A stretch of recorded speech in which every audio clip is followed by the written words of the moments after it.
Now the last question I have chosen here to express, it is little bit theoretical, but it is equally important whenever we generally find out for the 3 mark questions. Such type of questions are asked, and it is also having the graph of the magnitude of the magnetic field for a long conductor. We have to find out here the graph showing the variation of B with respect to the distance. Okay, so that's what I have chosen this question to express.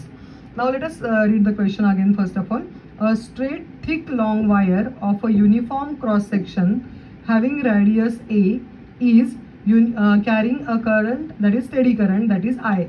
Use Ampere's circuital law to obtain the relation showing the variation of magnetic field, okay, inside and outside the wire with the distance r. Okay, now they have given the condition r is less than or equal to A, and the second condition they have given as r is greater than A of the field point from the center of its cross section.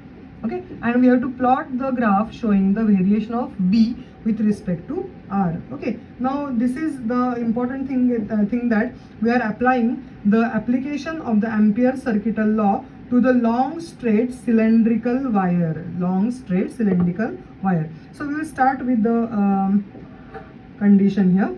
This is, we are applying here application of Ampere's law to a long straight cylindrical wire. Now you can see that by symmetry the magnetic lines of force will be circle around this particular current carrying conductor with their centers on the axis of the cylinder and in the planes perpendicular to the axis of the cylinder. Therefore, we can consider the Amperian loop as a circle having the radius r. Amperian loop is considered as having the radius, that is r.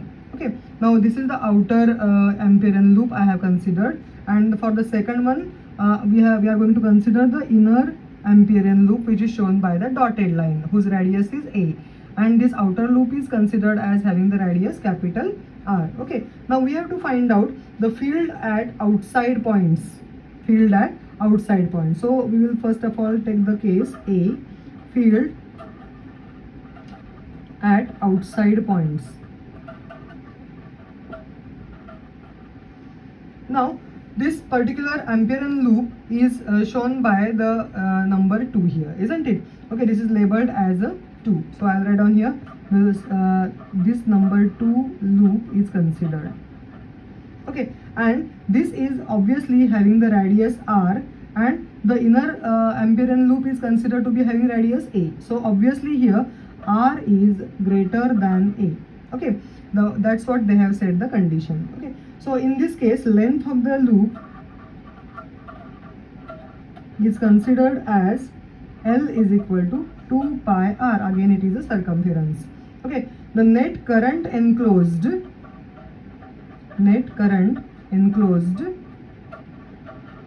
by the loop is equal to I, because you can see that this particular complete loop has enclosed the current I, isn't it?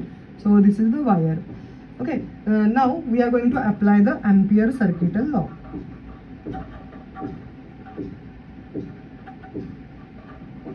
Okay, and we know that it is BL, or it is nothing but the line integral over BDL, but BDL is nothing but the total length L. Okay, must be equal to mu naught times I.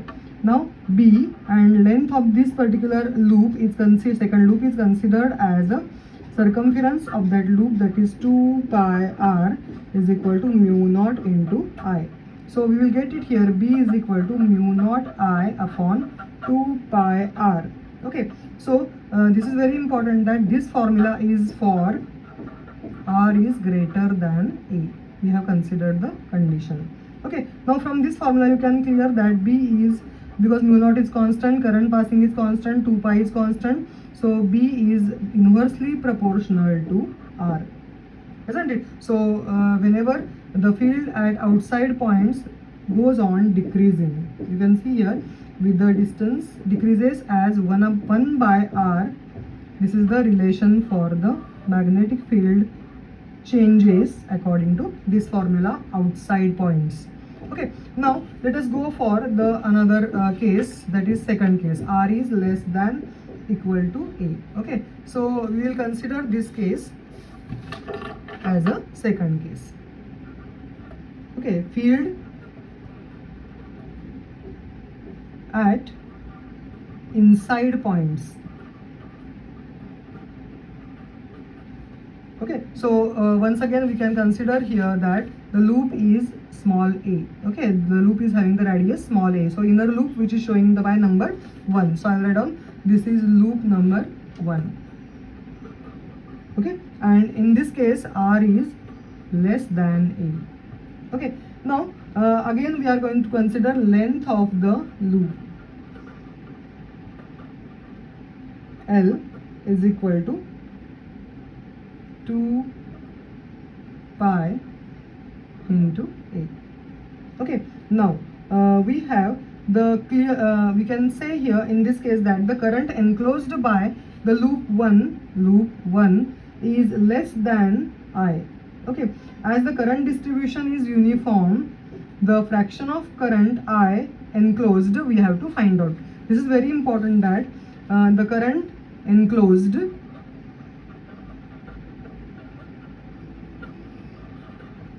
by loop 1 is less than I, because when we consider this loop, isn't it, then a small amount of current only is considered, because the wire length is also going to consider as a lesser one. Okay, so current enclosed by loop 1 is less than I. Okay, and current distribution is uniform.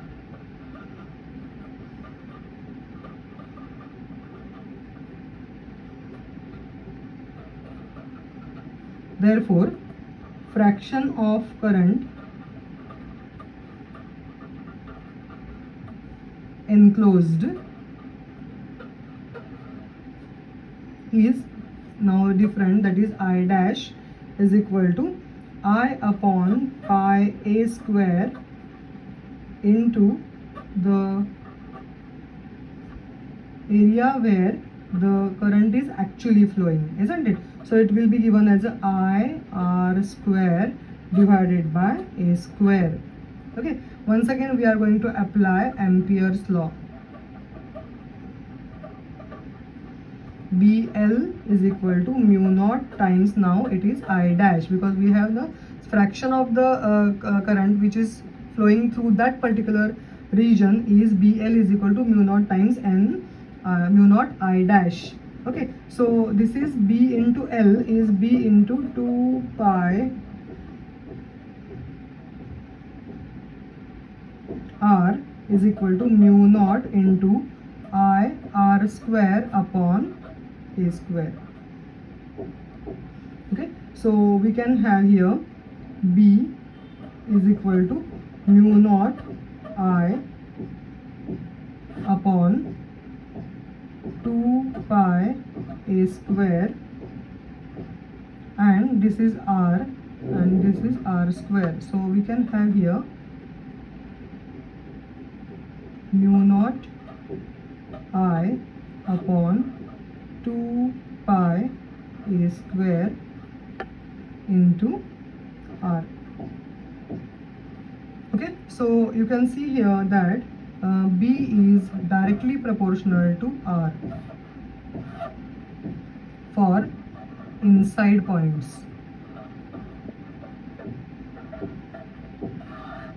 Okay, and this case we are considering for R is less than E.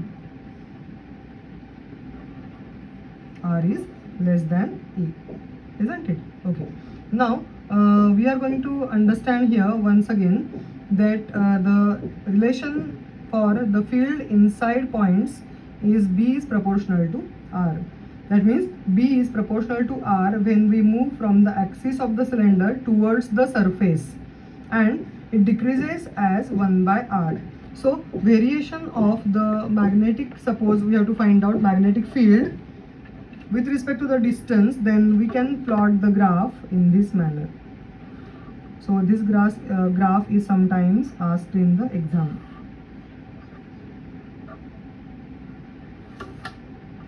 This is R and this is B.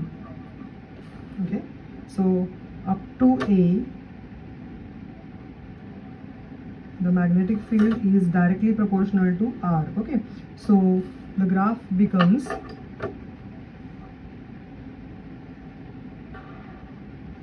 this is for the case B is proportional to R, and for the remaining case, whatever we have studied in previous case, isn't it? For that, B is proportional to 1 by R. So in this case, B is proportional to 1 by R. Okay, so in this way, we have to find out the value of the magnetic field inside the point, for the field inside the points and field outside the points. Thank you.